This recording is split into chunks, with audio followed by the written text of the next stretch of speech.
शक्ति कलेक्टर जन दर्शन में सुनिन आम लोगन के समस्या 37 आवेदन मिली।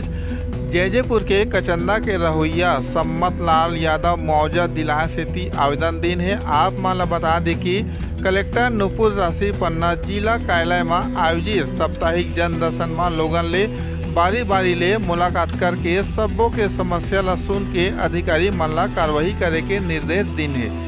जन दर्शन में विकास खंड शक्ति के सकरेली रहुइया लोमा लक्ष्मी प्रसाद सोनाऊ राम ओम शंकर केवट संघ राजेश केवट दिन है आवेदन और बताइन कि सबो लोगन के घर सड़क ले 30 मीटर भीतर खेत में बने हैं, जेमें आ जाए में पूर्वज के लोगन द्वारा रास्ता बनाए गए हैं, लेकिन गांव के रवि केवट द्वारा वो रास्ता ला बंद करके बाउंड्री वाल बनाए की तैयारी करे गए है, जेकर ले रास्ता बंद हो जाही और ग्राम पंचायत के लोगन द्वारा रवि केवट ला समझाए के बावजूद भी रास्ता देहले मना और आनाकानी करत है। कलेक्टर निराकरण करे की आश्वासन दिन है। बता दी कि बाराद्वार वार्ड नंबर 11 के सबो नगरवासी मन ला 2 महीना के चौर नहीं मिले के शिकायत तक जन दर्शन में मिली।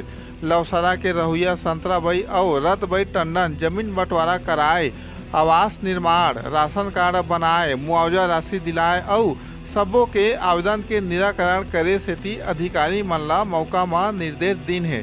जिला स्तरीय जन दर्शन के आयोजन सबो बुधवार के करे जाते। सीजी पंचायत न्यूज लिए सुनीता महंत के खास रिपोर्ट। हर गांव के छोटे छोटे समाचार पर हमारे चैनल ला लाइक और सब्सक्राइब जरूर कराओ।